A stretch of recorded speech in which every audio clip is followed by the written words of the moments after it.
شخص اللہ کو اور اس کے رسول صلی اللہ علیہ وسلم کو سامنے رکھ کر زندگی گزارے وہ ہمیشہ ہمیشہ کے لیے کامیاب ہو، اور جو اپنی منچاہی زندگی کو گزار کے جائے گا وہ دنیا میں بھی پریشانیاں، حالات، تکالیف کا سامنا کرے گا اور آخرت میں ہمیشہ ہمیشہ کے لیے ناکام۔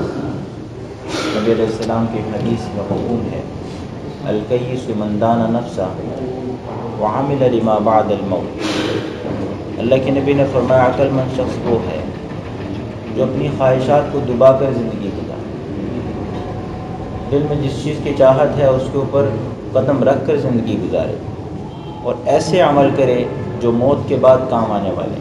یہ کون شخص ہے؟ یہ عقل مند شخص ہے۔ والعاجز من اتبع نفسہ ہواها، بے وقوف شخص وہ ہے جو اپنی خواہشات کے پورا کرنے میں لگ جائے اور آگے سے کیا کہیں وَتَمَنَّا عَلَى اللَّهِ، اللہ بڑا غفور الرحیم، اللہ بڑا معاف کرنے والا ہے، اللہ غفور الرحیم ہے، اللہ معاف کرنے والا ہے، اللہ بخشنے والا ہے، اللہ بہت بڑا ہے۔ اس بات کو سامنے رکھتے ہوئے اپنی خواہشات میں زندگی گزارے۔ نبی علیہ الصلوۃ والسلام نے فرمایا یہ بے وقوف شخص۔ دوستو زندگی میں دو ہی راستے ہیں، ایک کے بارے میں اللہ پاک نے قرآن مجید میں فرمایا فَمَنْ زُحْزِحَ عَنِ النَّارِ وَأُدْخِلَ الْجَنَّةَ فَقَدْ فَازَ، جو آگ سے بچا لیا گیا اور جنت میں داخل کر دیا گیا وہ کامیاب۔ کامیابی کا معیار چیزوں کا مل جانا، سامان کا زیادہ ہو جانا، ضروریات کا بڑھ جانا، دوستو بزرگوں یہ کامیابی کی علامت نہیں۔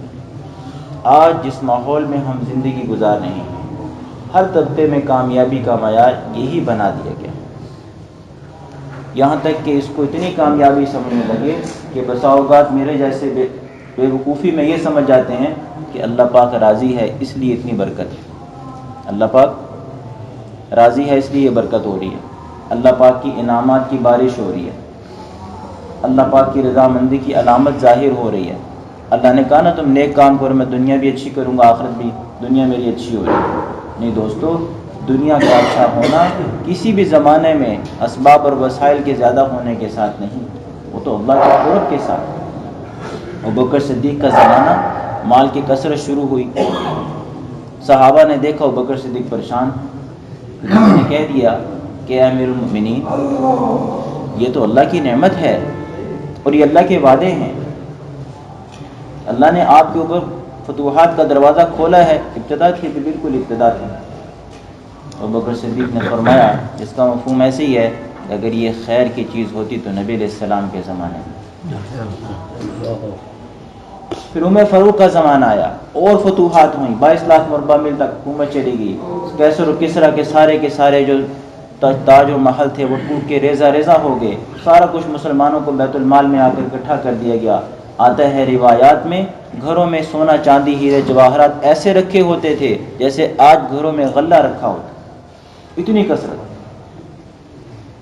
عمر فاروق پریشان، صحابہ نے کہا یہ تو اللہ کا انعام ہے، یہ مال غنیمت تو کائنات کا سب سے بابرکت مال ہے، کائنات میں اس سے اچھا عمدہ مال کوئی نہیں، اور اللہ نے آپ کو یہ خیر کے ساتھ عطا فرمایا ہے، اللہ کے یہ وعدے ہیں جو نبی علیہ السلام نے فرما دیے ہیں۔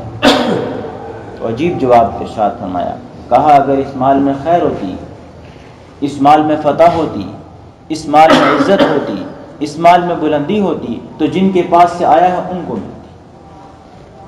اگر اس مال میں عزت ہوتی نا تو جن کے پاس سے آیا ان کو عزت ملتی، وہ تو ذلیل ہو گئے، جن کے پاس سے آیا ان کو فتح ملتی، وہ تو ہار گئے، شکست کھا گئے، جن کے پاس سے آیا اگر غلبہ ہوتا تو غلبہ ان کو ملتا جبکہ وہ تو مغلوب ہو گئے۔ تو مال کے اندر نہ عزت ہے، نہ غلبہ ہے، نہ فتح ہے، نہ کامیابی ہے، مال تو ایک امتحان ہے۔ تھوڑا سا وقت ہے اس میں اللہ نے دیا ہے ہمیں، اس کا استعمال کا طریقہ بھی بتایا۔ ایک آدمی امام شافعی رحمہ اللہ کے پاس آیا،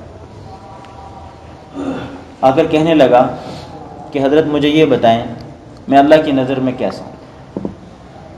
امام شافعی نے کہا یہ مجھے کیا پتا تو اللہ کی نظر میں کیسا ہے، تو اللہ کا معاملہ تو جانے، اللہ جانے۔ نہیں آپ کو پتہ نہیں، اللہ نے مجھے سامان دیا، اللہ نے مجھے وسائل دی، اللہ نے مجھے اسباب دی، اللہ نے مجھے چیزیں دی، اللہ نے مجھے عمدہ سواریاں دی، مکان دیا، پیسہ دیا، مویشی دیے، مال دیا، تجارت کا سامان دیا، عزت دی، دولت دی، فرحت دی، اب بتائیں میں کیسا اللہ کی نظر میں؟ اب بتائیں میں کیسا؟ تو امام شافعی نے جب اس کی یہ باتیں سنی نا، جو یہ کہہ رہا تھا، تو فرمایا رزقت مالا علی جہل فعشت بہ، تو جاہل ہونے کے باوجود مالدار زندگی گزار رہا ہے، فلست اول مجنون بمرزوقی، تو کوئی پہلا دیوانہ نہیں ہے، کوئی پہلا پاگل نہیں ہے جس کو اللہ نے ایسے رزق دیا ہو۔ تیرے سے پہلے فرعون کو بھی ملا، قارون کو بھی ملا، حامان کو بھی ملا، نمرود کو بھی ملا، اگر یہ رضا کی علامت ہے تو اللہ ان سے راضی تھا۔ دوستو آج بڑے بڑے دیندار طبقے میں بھی میرے جیسوں کو دھوکہ لگ گیا کہ ہمیں اللہ نے راضی ہو کر دیا ہے۔ دوستو یہ ایک آزمائش ہے، دنیا امتحان گاہ ہے۔ دنیا کیا ہے؟ خلق الموت والحیات لیبلوکم ایکم احسن عملا، اللہ کہتے ہیں کہ زندگی اور موت کو ہم نے اس لیے بنایا ہے، ہم دیکھنا چاہتے ہیں کون اچھے کام کر کے آتا ہے، اچھے کاموں میں وہ جو آگے بڑھے گا، اللہ کہتے ہیں یہ ہمارا ہے۔ دنیا میں اللہ کی رضا کی دلیل اللہ کا قرب کا مل جانا ہے، نبی علیہ الصلوۃ والسلام کی سنت پر آنے کی توفیق کا مل جانا ہے۔ جس کو یہ نعمتیں ملی ہیں دنیا میں، اس سے بڑا خوش وقت کوئی نہیں، اور جس سے یہ نعمتیں چھین لی گئی ہیں دنیا میں، اس سے بڑا بدبخت بھی کوئی نہیں۔ کائنات کا سب سے اچھا عمل جو ہے وہ اللہ کے نبی کی ادا ہے، سب سے بڑا عمل۔ جو بھی چیز دنیا کے اندر ہے، جیسی بھی ہے، نبی علیہ السلام کی ایک ادا کا وہ مقابلہ نہیں کر سکتا۔ سارے جہان کی ساری خوبیاں، سارے جہان کی ساری نعمتیں، سارے جہان کی ساری چیزیں جمع ہو کر نبی علیہ السلام کی ایک ادا کا مقابلہ نہیں کر سکتے۔ نبی علیہ السلام کی ادا تو بہت بڑی ہے، علماء نے یہاں تک لکھا ہے ایک نفل عبادت کا مقابلہ نہیں کر سکتے۔ ایک نفل عبادت تو بہت بڑی ہے، ایک سبحان اللہ کا مقابلہ نہیں کر سکتے۔ آدمی کیا کہتے ہیں؟ سبحان اللہ۔ کیا ملتا ہے؟ جنت میں ایک درخت لگ جاتا ہے، اور وہ درخت اتنا بڑا ہے کہ اس کے نیچے عربی نسل کا گھوڑا 100 سال تک بھاگتا رہے تو اس کا سایہ ختم نہیں ہوتا۔ ایسے ہی ہے نا جی، اللہ کے نبی کی حدیث ہے، بعض روایت میں آتا ہے کہ 500 سال تک بھاگتا رہے، لیکن 100 سال بڑی روایت پہ سب کا اتفاق ہے۔ عام طور پر ہمارے یہاں بھی گھوڑے تو ہوتے ہیں، گھوڑا کتنی رفتار سے بھاگتا ہے؟ عربی نسل کا نہیں، عام گھوڑا، تھوڑا سا صحت مند ہو، بیمار نہ ہو، کتنی رفتار سے بھاگتا ہے؟ کسی کو اندازہ ہے؟ 40-50 کلومیٹر کی رفتار سے تو بھاگ لے گا نا۔ چلنے کی بات نہیں کر رہا، بھاگنے کی بات کر رہا۔ چلو ہم 40 کلومیٹر لگا لیتے ہیں، 40 کلومیٹر کی رفتار سے اگر گھوڑا بھاگے تو ایک دن میں 24 گھنٹے میں 10 گھنٹے میں 400، 20 گھنٹے میں 800، اور 24 گھنٹے میں تقریباً 950 کلومیٹر بھاگ لے۔ 1000 کلومیٹر لگا لیں، کیونکہ عربی نسل کا ہوگا تو اور تیز بھاگے۔ 1000 کلومیٹر وہ گھوڑا ایک دن میں بھاگے گا، تو 24 دن میں کتنا ہو گیا؟ یہ پوری دنیا کا گولا 24,000 کلومیٹر کا ہے۔ چلو ہم تصور کرتے ہیں پورا مہینہ ہم نے وہاں بھگا کر اس کو ایک چکر لگا لیا، تو ایک سال میں 12 چکر، 100 سال میں 10 سال میں 120، اور 100 سال میں 1200 چکر پورے ہو گئے۔ ابھی سایہ ختم نہیں ہوا۔ 1200 دنیا کے برابر اس کے سائے کو اگر لیا جائے تو سایہ اس سے زیادہ ہے۔ بتاؤ وہ درخت کتنا بڑا ہو۔ اور بات یہ تحقیق سے ثابت ہے، علماء کی تحقیق نہیں ہے، ہر آدمی کو یہ تحقیق کرنے کی اجازت ہے۔ یہ بات تحقیق سے ثابت ہے، درخت اپنے کل کا سایہ نہیں دیتا۔ درخت اپنے کل کا سایہ، درخت جب بھی سایہ دے گا اس کی چوتھائی کا سایہ ہوگا، یا اس کی تہائی کا ہوگا، یا نصف کا ہوگا، پورا درخت کا سایہ کبھی زمین پر نہیں آتا۔ اس کا مطلب ہے کہ سایہ ختم ہوا، باقی درخت کتنا بڑا یہ بھی نہیں ہے، اور سایہ بھی ختم نہیں ہوا۔ حدیث کے الفاظ کا جو مفہوم ہے، ختم نہیں ہوگا، 100 سال تک بھاگتا رہے تو سایہ ختم نہیں ہوگا، باقی جو بغیر سایہ والی جگہ وہ کہاں جائے گی؟ یہ ایک سبحان اللہ کا عمل ہے، ابھی اللہ کے نبی کی سنت میں نے آپ کو نہیں بتائی۔ علماء نے لکھا ہے کہ آدمی سارے جہان کا مالک بن جائے، سارے جہان کی ساری چیزوں کا مالک بن جائے، سونا چاندی، مارکیٹیں، بازار، محلات سارے کے سارے اس کے ہوں، زمینیں اس کی، سمندر اس کے، باغات اس کے، صحرا اس کے، فوجیں اس کی، ساری کی ساری دنیا اس کی غلام. اتنا بڑا آدمی بن سکتا ہے کوئی؟ چلو بن تو نہیں سکتا، تصور کریں. پھر اس سارے کا مالک بن جائے اور یہ سارے کا سارا وہ صدقہ کر دے، بتاؤ کتنا ثواب ملے گا. ساری دنیا کا سونا بھی اس نے صدقہ کیا، ساری دنیا کا پٹرول بھی اسی نے صدقہ کیا، ساری دنیا کی زمینیں، باغات، محلات، ساری کی دنیا کی مارکیٹیں، محلے، ملک، ساری سلطنت، سمندر تک وہ مالک تھا، سب صدقہ کر دیا. کتنا ثواب ہے؟ ملے گا نا ثواب. کیا اس ثواب کے ملنے پر وہ اماں فاطمہ کے ساتھ روز محشر میں کھڑا ہو سکتا ہے؟ نہیں. کیوں؟ لیکن اللہ کے نبی کی حدیث ہے، جس نے میرے ساتھ مشابہت اختیار کی، جس نے میرے طریقے کو اختیار کیا، جس نے میری بیٹی فاطمہ کی اس ادا کو جو میں نے اس کو بتائی اور اس نے اپنائی، اس کو اپنایا، تو روز محشر میں وہ اس کے ساتھ ہوگا جس سے مشابہت اختیار کی. ایسے ہی ہے نا جی. اب یہ مشابہت اختیار کرنے کے لیے کتنے پیسے چاہیے بتائیں جی؟ کاش لینا کچھ بھی نہیں. ساری دنیا صدقہ کرے تو وہاں تک نہیں پہنچ سکتا. ایک نبی کی ادا کو سینے سے لگا کے نبی کے ساتھ کھڑا ہو سکتا ہے. تو کیا پتہ چلا؟ سارے جہان کا ایک آدمی مالک بن کے اس کو خیرات کر دے، ساری زندگی نفلیں پڑھ کے اللہ کے نبی کے سامنے، اللہ کے سامنے پیش کر دے، ساری زندگی تسبیحات پڑھ کر اللہ کو سامنے، اللہ کی بارگاہ میں عرض کر دے. نبی علیہ السلام کی ایک ادا اس ساری زندگی کے سارے اعمال پہ بھاری. یہ ہے سنت. 200 سنت کی قیمت دنیا میں بتائی نہیں جا سکتی. علماء نے یہاں تک لکھا ہے کہ ایک نفل کی قیمت بھی نہیں بتائی جا سکتی. میں نے بھی آپ کے سامنے سبحان اللہ رکھا ہے، وہ نہیں ہمیں سمجھ آئے. ایک سبحان اللہ کو دنیا میں سمجھا. ہمارے استاد تھے، ایک دن کہنے لگے کہ میرے پاس ایک دانشور آیا، کہنے لگا آپ لوگ کہتے ہیں کہ یہ عمل کرو گے اللہ پاک یہ دے گا، تھوڑا بہت اللہ دنیا میں کیوں نہیں دے دیتا تاکہ ہمیں تسلی تو. انہوں نے فرمایا کہ میں نے اس کو بتایا اللہ پاک دنیا میں دے تو سکتا ہے لیکن دنیا چھوٹی بہت ہے، آ نہیں سکتا اس میں. اس نے کہا کیوں نہیں آ سکتا؟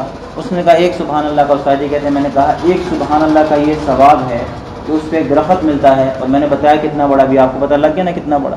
کہا وہ درخت تو اس دنیا میں آ نہیں سکتا، اور اس سے زیادہ اللہ پاک کیا لائے گا یہاں. اس لیے اللہ پاک نے اس دنیا کو مچھر کا پر فرمایا، مکڑی کا جالا فرمایا ہے. اللہ پاک نے اس کے بارے میں ایسے الفاظ فرمائے ہیں کہ اللہ نے فرمایا کہ الدنیا ملعون، یہ دنیا ملعون ہے. وَمَلْعُونٌ مَا فِيهَا، جو کچھ اس میں ہے سارا کا سارا ملعون. اللہ پاک نے اس کو مردار فرمایا ہے. الدنیا جیفا، یہ دنیا کیا ہے؟ مردار. وَطَالِبُهَا کلاب، اس کے چاہنے والے کتے. تو دوستو آج اس کی رغبت کو ہم نے جب دل میں پیدا کیا تو اللہ کا قرب ہم سے نکل گیا. نبی علیہ السلام کی زندگی ہماری زندگی سے نکل گئی، کیونکہ یہ دونوں اکٹھے نہیں ہوتے. جس دل میں دنیا ہو وہاں اللہ نہیں آتا.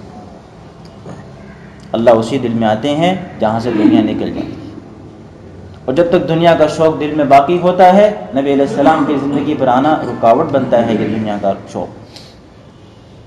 دوستو ہم نے ان چیزوں کو اپنے اندر پیدا کرنا. جس آدمی کو اللہ کا قرب مل گیا، نبی علیہ السلام کی زندگی مل گئی، وہ دنیا میں جیسا کیسا بھی ہے وہ کامیاب. چاہے وہ امیر ہے یا غریب ہے، کسی عہدے کا مالک ہے یا کسی فقیری میں زندگی گزار رہا ہے، مالدار ہے یا جیسا بھی ہے، گورا ہے یا کالا ہے، پڑھا لکھا ہے یا ان پڑھ ہے، اللہ کا خوف اس کے سینے میں ہے، نبی علیہ السلام کی زندگی اس کے پاس ہے، دنیا کا کامیاب ترین انسان. یہ جب زمین پہ چلتا ہے آسمان پہ اس کے تذکرے ہوتے ہیں. یہ رات کو کپڑے بدلتا ہے، فرشتے اس کے لیے دعا کرتے ہیں. یہ صبح اٹھ کے بیدار ہو کے چلنے لگتا ہے، فرشتے اس کی حفاظت کرتے ہیں.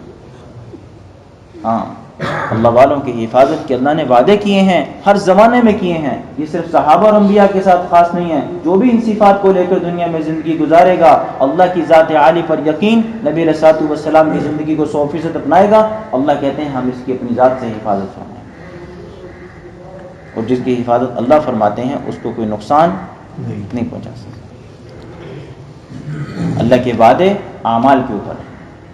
جو بھی اعمال کے اوپر آئے گا اللہ کا اس کے اوپر وعدہ ہے. اور یہ وعدے ایسے نہیں ہیں، اللہ نے ان وعدوں کو ہر زمانے میں پورا کیا ہے. نبی علیہ السلام نے کیا کہا؟ وَاسْتَعِينُوا بِالصَّبْرِ وَالصَّلَاةِ، تم لوگ اللہ کی مدد کو حاصل کرو صبر کے ساتھ اور نماز کو قائم کرنے کے ساتھ. اللہ کی وحدانیت کا میں نے عرض کیا، نبی علیہ السلام کی ذات علی کو میں نے عرض کیا. اب اللہ سے یہ سارا کچھ لینا کیسے ہے؟ نماز کے اوپر آ کر. جو بھی نماز کے اوپر آ جائے گا، جو بھی نماز کے اوپر آنے میں صبر بھی ہے خود بخود، علماء نے لکھا ہے نماز خود ایک صبر سکھاتی ہے۔ وہ کیسے؟ سردی کا موسم ہے، سردی کا موسم ہے، صبح صبح ٹھنڈے پانی سے وضو کرنا ہے، اب اس وضو پہ صبر آ گیا، اور یہ صبر کیوں کر رہا ہے؟ نماز کے لیے۔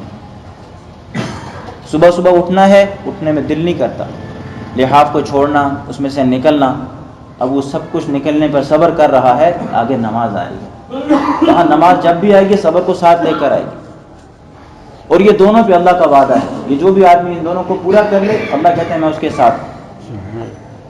جس کو اللہ مل گیا اس کو اور کسی چیز کی ضرورت ہے؟ اللہ مل گیا تو سارا کچھ مل گیا۔ تو اللہ نماز سے حاصل، اللہ کو لینے کے لیے اللہ نے ہمیں نماز عطا کی۔ جو نماز کو قائم کرنے والے ہیں وہ اللہ ان کے سارے کام بناتے ہیں۔ تو اللہ ان کے کام وہاں سے بناتے ہیں جہاں سے لوگوں کے کام بگڑتے ہیں، وہاں سے اللہ ان کے کام بناتے ہیں۔ وہ چیزیں جو لوگوں کے کاموں کو خراب کرتی ہیں، اللہ ان چیزوں کے ذریعے سے ان کے کاموں کو صحیح کرتے ہیں۔ تو نماز اتنا بڑا عمل ہے کہ امت آج اس سے بہت پیچھے چلی گئی، ہم خود پیچھے چلے گئے۔ آتا ہے کہ جب آدمی کو اذان کی آواز سنائی دے تو اس وقت میں کیا ہونا چاہیے؟ سارے کام چھوڑ کر نماز کی طرف چل دینا چاہیے۔ عبداللہ بن عباس کہتے ہیں، عبداللہ بن مسعود بھی فرماتے ہیں کہ ہم بازار میں تھے، ہم دیکھا اذان کی آواز ہوئی تو سارے لوگ کیا ہوئے؟ دکانیں بند کر کے نماز کی طرف چل پڑے۔ تو اللہ پاک نے انہوں نے آگے سے کہا، اللہ نے انہی کی شان میں یہ آیت نازل فرمائی ہے، رجال لا تلہیہم تجارۃ ولا بیع عن ذکر اللہ۔ یہ وہ لوگ ہیں، اللہ ان کی تعریف کر رہے ہیں۔ اللہ جس کی تعریف کریں بتاؤ اس کو کوئی ذلیل کر سکتا ہے؟ اللہ جس کی تعریف کریں بتاؤ اس کو کوئی نیچا کر سکتا ہے؟ اللہ جس کی تعریف کریں بتاؤ اس کا کوئی نقصان کر سکتا ہے؟ اللہ کہتے ہیں رجال لا تلہیہم تجارۃ ولا بیع عن ذکر اللہ۔ یہ وہ لوگ ہیں جن کو ان کا کمانا اور ان کی تجارت کرنا اللہ کی یاد سے غافل نہیں کرتا۔ تو دوستو آج امت نماز کے اوپر آ جائے، آج امت جو ہے وہ اللہ کی یاد کرنے والی بن جائے۔ اللہ کو اچھے اچھے ناموں سے یاد کرنا، اللہ کا ایک بول بولنا، اس کی میں نے بھی تعریف کی، ایک سبحان اللہ پر اللہ کیا عطا فرماتے ہیں۔ نبی صلی اللہ علیہ وسلم کے ہم پر جو احسانات ہیں ان کو یاد رکھنا۔ آپ علیہ السلام کی ساری زندگی جو ہے وہ محفوظ ہے، اس کو سیکھنا۔ نبی علیہ السلام کی ساری ادائیں اللہ کو سارے جہان سے زیادہ محبوب ہیں۔ 100% زندگی کو سیکھنا، اپنی زندگی کا حصہ بنانا، اور سارے گناہوں کو جو ہم سے ہو چکے، کیونکہ انسان کو اللہ نے بنایا ہی ایسا ہے کہ اس سے خطا ہو جاتی ہے، خطا سے محفوظ اور معمول صرف انبیاء علیہ السلام تھے، اپنے گناہوں پر استغفار کرنا۔ اور سب سے بڑی بات ان سارے اعمال میں کہ ہم لوگ عمل تو بسا اوقات کر ہی لیتے ہیں، اصل یہ ہے کہ عمل کو محفوظ بنانا۔ عمل محفوظ بنے گا تو قیمتی بنے گا۔ اس لیے اللہ پاک جل شانہ نے اپنے بندوں کو عمل کرنے کا صرف حکم نہیں دیا، عمل کو لے کے آنے کا حکم دیا ہے۔ من جاء بالحسنہ فلہ عشر امثالھا، اللہ پاک فرماتے ہیں جو نیکی لے کر آئے گا ہم اس کو 10 گنا عطا فرمائیں گے۔ یہاں مفسرین نے لکھا ہے نیکی لے کر جانے کا مطلب یہ ہے نیکی کرنے کے بعد اس کی حفاظت کرے کہ وہ ضائع نہ ہو جائے۔ اللہ کے پاس جانے تک اس کی حفاظت کرنی ہے، اور اللہ کے پاس جانے تک حفاظت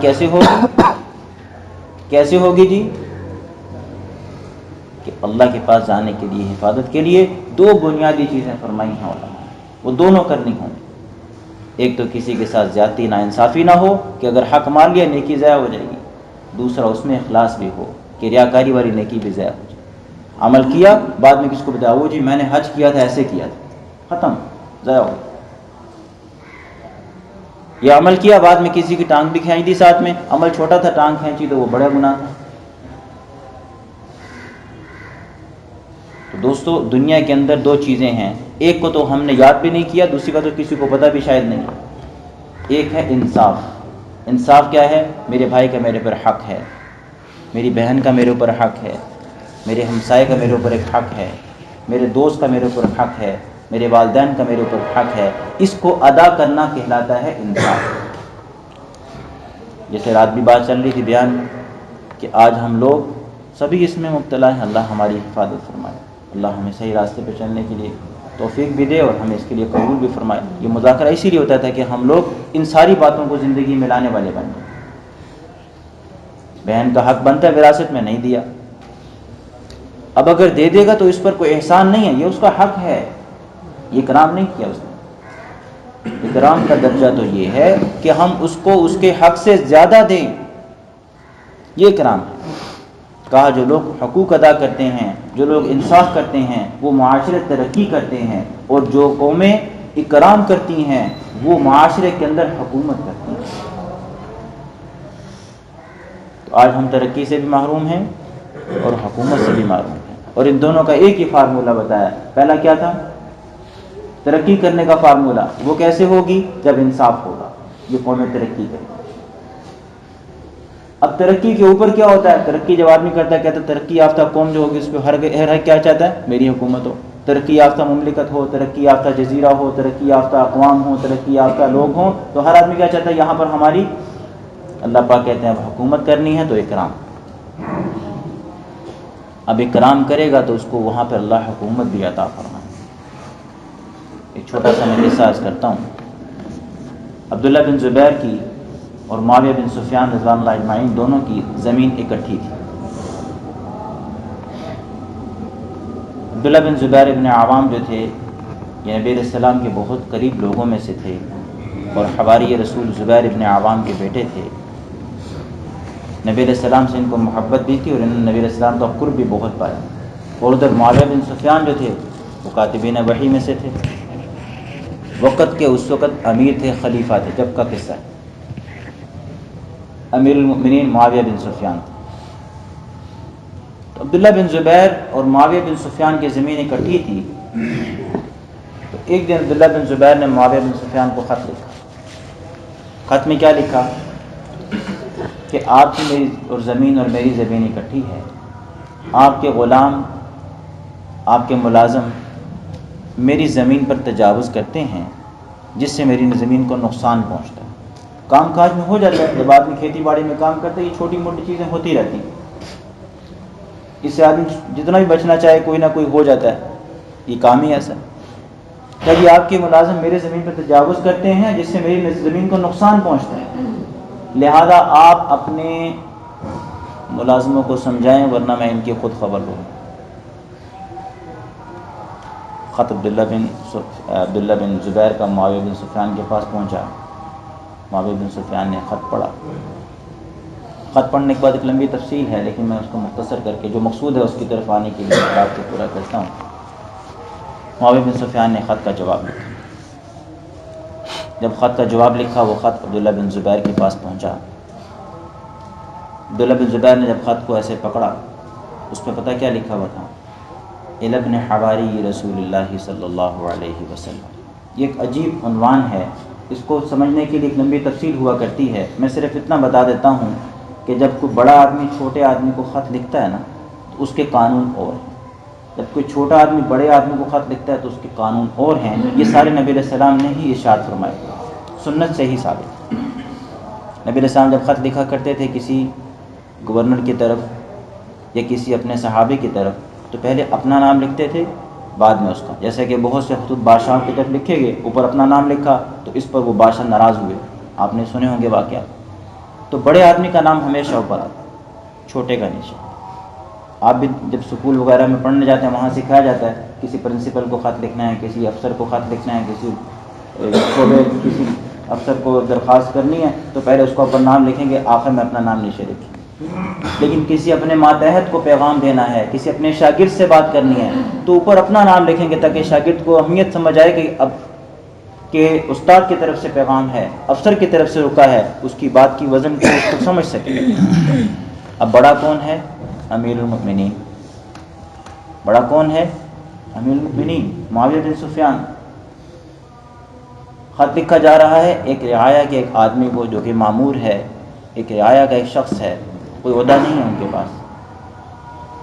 خط کہاں سے شروع ہو رہا ہے؟ الی ابن حواری رسول اللہ صلی اللہ علیہ وسلم۔ دو چیزوں کا لحاظ کیا معاویہ بن سفیان نے۔ نمبر ایک، اپنا نام چھوڑ دیا جبکہ اپنا نام لکھنے کا حق۔ نمبر دو، عبداللہ بن زبیر کا اس عبارت میں کوئی نام نہیں آ رہا۔ اس کا ترجمہ یہ ہے اللہ کے نبی کے حواری کے بیٹے کے نام، اللہ کے نبی کے حواری کے بیٹے کے نام، صرف نبی علیہ الصلوۃ والسلام کا نام آ رہا ہے، نہ حواری کا نام ہے نہ عبداللہ کا نام ہے. اتنا بڑا درجہ دیا، نام لینے میں بھی ایسے الفاظ کو لے کر آئے کہ اس کی عزت ہو جائے. اللہ کے نبی کے حواری عبداللہ بن زبیر جو تھے وہ حواری رسول ہیں، زبیر ابن عوام. تو اللہ کے نبی کے حواری کون؟ زبیر ابن عوام. ان کا بیٹا کون؟ عبداللہ بن زبیر. تو جملہ جب پڑھا نا انہوں نے، یہیں سے آدھا جو ہے وہ کام ہو گیا. آگے لکھا ہوا تھا کہ مجھے آپ کا والا نامہ ملا، مجھے بہت دکھ ہوا. اس کے ازالے کے لیے میں نے یہ فیصلہ کیا ہے کہ میری وہ زمین اور اس کے کام کرنے والے خادم اور وہاں پر کام کرنے والے غلمان، سارے کے سارے غلام، سب آپ کی نظر ہیں. اور آخر میں لکھا اگر پھر بھی کوئی شکایت ہو تو اطلاع کر کے خدمت کا موقع عنایت فرمائیں. والسلام معاویہ بن سفیان. بس اتنا سا نام لکھا، کوئی امیر المؤمنین نہیں، کوئی خطاب آگے نہیں لگا، اپنا نام سب سے آخر میں. اور کیا لکھا؟ معاویہ بن سفیان. اب میں یہاں پہ ایک بات سناؤں گا جو عبداللہ بن زبیر نے اس وقت میں کہی تھی، حدیث کی کتابوں میں ایسے ہی محفوظ ہے. عبداللہ بن زبیر نے کہا واہ معاویہ، ہم اللہ کے نبی کی صحبت میں رہے، خاندان نبوت کا چشم و چراغ ہونے کا اعزاز بھی ملا کسی نہ کسی درجے میں، وہ نسبتیں حاصل ہوئیں جو اللہ کے نبی کے ساتھ رہنے والوں کو ملا کرتی ہیں. علم کی تعلیم کے سمندر میں رہ کے غوطے بھی کھائے.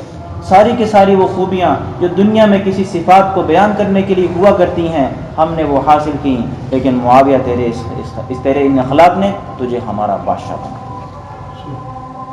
تیرے ان اخلاق نے تجھے ہمارا بادشاہ بنا دیا. علم کا نام نہیں آ رہا، حدیث کا ذکر نہیں آ رہا، قرآن کا نام نہیں آیا، کہا تیرے ان اخلاق نے تجھے ہمارا، ہم علم والوں کا، ہم صفات والوں کا، اعمال والوں کا، اوصاف والوں کا، عبادت کرنے والوں کا بادشاہ بنا دیا. اللہ اخلاق والوں کو بادشاہ بنا دیا. تو بادشاہ بننے کا فارمولہ پتہ چل گیا نا. تو سارے بنیں گے نا انشاءاللہ، مجھے بھی اللہ بنائے. تو بادشاہ بننے کا فارمولہ زیادہ عبادت تو کرنی ہے، سنت پہ چلنا ہے، اللہ کے نبی کی بتائے ہوئے طریقوں کو سیکھنا ہے، ذکر و اذکار میں بھی لگنا ہے، لیکن اخلاق کو بھی عمدہ سے عمدہ بننا. دوستو آج دنیا پیاسی بیٹھی ہے، کسی کو پتہ ہی نہیں ہے دین کیا ہے. پتہ ہوتا تو میں سمجھتا ہوں سب لوگ عمل کرتے، کیونکہ دین جیسا دنیا میں نظام کسی کے پاس نہیں. شریعت جیسے نظام سے آج دنیا محروم ہے. یہ جو میں نے باتیں عرض کی ہیں، آج بہت بڑا طبقہ امت کا ان باتوں کو جانتا ہی نہیں ہے. خدا کی قسم اگر ان کے علم میں یہ باتیں آ جائیں وہ سارے اس پر آنے کے لیے تیار ہیں. ان تک یہ بات پہنچانے کا ذمہ اللہ نے ہمیں عطا کیا. وہ ذمہ داری ہم نے ادا نہیں کی. آج امت خود بھی پریشان ہے، ہم بھی پریشان ہیں، کیونکہ اللہ کے نبی کی حدیث ہے نا. اما جان عائشہ نے پوچھا تھا یا رسول اللہ، اگر دنیا میں لوگوں کی نافرمانی کی وجہ سے کوئی عذاب نازل ہو تو وہاں پر کچھ نیک لوگ بھی ہوں، ان کو اثر پہنچتا ہے؟ اللہ کے نبی نے کیا فرمایا تھا کہ دنیا میں اثر پہنچے. دوستو آج ہم یہ سمجھ کر کہ میں نماز پڑھ رہا ہوں، میں روزے رکھ رہا ہوں، میں بر وقت زکوٰۃ بھی دے رہا ہوں، میرے پر نصاب پورا تھا، میں نے حج بھی کر لیا، میں جو ہے اپنی نمازوں کے ساتھ تبلیغ کا کام کرنے کے لیے اپنے آپ کو شب جمعہ میں بھی جا رہا ہوں، میں ذکر اذکار بھی کر رہا ہوں، تسبیحات بھی کر لیتا ہوں، استغفار بھی پڑھ لیتا ہوں، نماز روزہ میں سیکھ بھی رہا ہوں، سارا کچھ کر رہا ہوں، لیکن اگر میں دوسروں کی فکر نہیں کر رہا، اگر آسمان سے کوئی عذاب نازل ہوا تو اس میں مجھے بھی اس کا خمیازہ بھگتنا پڑے گا. کہ جب عذاب آتا ہے پھر سارے سب پہ آتا ہے، پھر کوئی بچتا نہیں. آج امت پیاسی ہے، کوئی بتانے والا ہی نہیں ہے، کوئی یاد کروانے والا نہیں ہے. اور یہ ہماری وہ ذمہ داری تھی جو اللہ نے بطور اعزاز کے ہمیں عطا کی تھی. کائنات میں سارے کے ساری امتیں جو بھی آئی ہیں ان کو عبادتیں ملی ہیں، ان کو ریاضتیں ملی ہیں. دعوت اس امت کا خاصہ بنا کے دی گئی تھی، تمغہ امتیاز بنا کے دیا گیا تھا. ہم نے اپنے امتیازی تمغے کو بھی چھوڑ دیا اور امت کی حالت کے اوپر ترس کھانا بھی چھوڑ دیا. اس کا نقصان کیا ہوا؟ دنیا میں آج ساری قومیں جس طرح کی بھی ہیں، مسلمان ذلیل ہوا ہے. ہیں تو ساری ایسی، لیکن مسلمان ذلیل ہو رہا ہے. کیوں ہو رہا ہے؟ اللہ نے جو عزت کا وہ جو تمغہ امتیاز جو عطا فرمایا تھا اس کو چھوڑ دیا. تو دوستو آج اس کی بہت بڑی ضرورت ہے کہ ہمارے دل کے اندر بھی وہ کڑن پیدا ہو جائے، وہ درد پیدا ہو جائے وہ احساس پیدا ہو جائے جو انبیاء علیہ السلام کے سینے میں ہوا کرتا ہے۔ ساری امت کی فکر ایک دل میں پیدا کرنا یہ انبیاء علیہ السلام کی محنت کا خاصہ ہے، کہ ہمارے دل میں ساری امت کا یہ درد پیدا ہو جائے، کوئی بھی آدمی ناکام نہ ہو، ساری امت کی خیر خواہی کا جذبہ ہو کہ سارے کے سارے اللہ کو راضی کر کے ہمیشہ ہمیشہ کی کامیابی کو حاصل کرنے والے بن جائیں، یہ جذبہ ہمارے دل میں ہو۔ دوستو، اس جذبے کو لے کے سونا بھی عبادت ہے، اس جذبے کو لے کے پھرنا بھی عبادت ہے، اس جذبے کو لے کے تجارت کرنا بھی عبادت ہے، اس جذبے کو لے کے کھیتی باڑی کرنا بھی عبادت ہے، اس جذبے کو لے کر ملازمت کرنا بھی عبادت ہے، یہ ایسا جذبہ ہے۔ مولانا الیاس رحمۃ اللہ علیہ کے ملفوظات میں لکھا ہے، فرمایا کرتے تھے جب لوگ ان صفات کو لے کر چلیں گے، ان صفات کو لے کر بیٹھیں گے، ان صفات کو لے کر کھانا کھائیں گے، اللہ ان کے چلنے اور بیٹھنے سے، ان کے کھانے سے ہدایت کے فیصلے فرمائیں گے۔ اللہ فکر ہوا کرتی ہے، وہ فکر ہمارے اندر کیسے پیدا ہوگی، وہ احساس ہمارے اندر کیسے زندہ ہوگا، وہ کڑن ہمیں کیسے نصیب ہوگی۔ دوستو، دنیا کا ضابطہ ہے جس چیز پہ کچھ لگتا ہے نا اس کی قیمت آتی ہے، بغیر لگے قیمت نہیں آتی، یہ دنیا میں ضابطہ ہے۔ بڑے واقعات ہیں، علماء نے اس پر بیان بھی کیے ہیں، ہمارے بزرگ فرماتے بھی رہتے ہیں، اپنی کمائی کا اور دوسرے کی کمائی کا خرچ نظر آتا ہے کہ نہیں نظر؟ جب اپنا کچھ لگا ہوگا نا تو اس پر نظر آئے گا کہ دین کی قیمت کیا ہے۔ جو گھروں سے چھوڑنے کے لیے کہا جاتا ہے نا، یہ ہمارے پر کوئی زیادتی نہیں ہے، یہ ہمارا احساس ہے کہ ہمارے دل میں وہ کڑن پیدا ہو جائے جو کڑن ہمیں نبیوں کے صف میں کھڑا کرے گی۔ جس سینے میں وہ تڑپ ہوگی، جس سینے میں وہ کڑن ہوگی، وہ سینے جو ہیں ان کی مشابہت انبیاء کے ساتھ ہوگی، جس سے مشابہت ہوگی قیامت میں اس کا حشر اسی کے ساتھ ہوگا۔ لیکن نبی کی حدیث ہے، صحیح حدیث، من تشبہ بقوم فہو منہم، جس نے جس سے مشابہت اختیار کی اس کے ساتھ ہی اس کا حشر ہوگا۔ وہ درد کیسے پیدا ہوگا؟ وہ دکان پہ بیٹھ کر نہیں ہوگا، وہ کھیت میں نہیں آئے گا، وہ کرسی پہ بیٹھ کر وہ حاصل نہیں ہوگا۔ اس کے لیے اپنا جان مال وقت لے کر اللہ کے راستے میں نکلنا اور اپنے آپ کو کھپانا، خالی نکلنا بھی نہیں ہے، اس میں اپنے آپ کو کھپانا، دن رات کھپانا، دعاؤں کے ساتھ، دعوت کے ساتھ، خدمت کے ساتھ، تعلیم و تعلم کے ساتھ، اپنی نیند کو آگے پیچھے کرنا، اپنے کھانے کو چھوڑنا۔ اس پر اللہ پاک کو تھوڑا سا عطا کریں گے جو انبیاء علیہ السلام دنیا میں لے کر آئے، تھوڑا سا اس کا حصہ ملے گا، اور وہ تھوڑا سا حصہ بھی کسی کو مل گیا وہ بڑا قسمت والا ہے۔ دوستو، اس کے لیے کہا جاتا ہے کہ اپنے اوقات کو فارغ کر کے اللہ کے راستے میں نکلا جائے، اور یہ ہماری ذمہ داری ہے، ہم میں سے ہر ایک سے پوچھ ہوگی۔ اللہ کے نبی کی حدیث ہے، الا کلکم راع وکلکم مسئول عن رعیتہ، خبردار، بات بڑی اہم ہے جو میں کہنے لگا ہوں، اللہ کے نبی فرما رہے ہیں، کلکم راع، تم میں سے ہر ایک نگہبان ہے، وکلکم مسئول، تم میں سے ہر ایک سے سوال کیا جائے گا، عن رعیتہ، اپنے ماتحتوں کے بارے میں وہاں پوچھ ہوگی، ہر ایک سے پوچھو۔ دوستو، ہم اس دن کی پوچھ کے لیے کیا تیاری کر کے جا رہے ہیں؟ اس کے لیے کہا جاتا ہے کہ ہم لوگ اپنے گھروں سے، اپنے کاموں سے، اپنی ضرورتوں سے فارغ ہو کر اللہ کے راستے میں نکل کر اس محنت کو اور اس فکر کو سیکھ لیں۔ اس کے لیے کہتے ہیں کہ 4 ماہ لگائیں۔ 4 ماہ لگانا کوئی آدمی مفتی یا آدمی عالم نہیں بن جاتا، یہ تو ایک دنیا کے اندر رہتے ہوئے ایک احساس کو پیدا کرتا ہے۔ 4 ماہ کے اندر آدمی کو مفتی نہیں بن جائے گا، لیکن احساس پیدا ہو جائے گا۔ اس احساس کو پیدا کرنے کے لیے فرمائیں کون کون تیار ہے؟ ساری امت کا غم، ساری امت کا درد، ساری امت کی فکر ہمارے دل میں پیدا ہو، دنیا کے اندر کامیاب ترین لوگوں میں سے جو انبیاء ہوا کرتے تھے مناسبت پیدا ہو۔ تو کون کون اس کے لیے تیار ہے کہ ہم پوری دنیا کے اندر جائیں گے اللہ کے دین کو زندہ کرنے کے لیے اپنے ساری صلاحیتوں کو لگائیں؟ فرمائیں، نقد والے بھی فرمائیں۔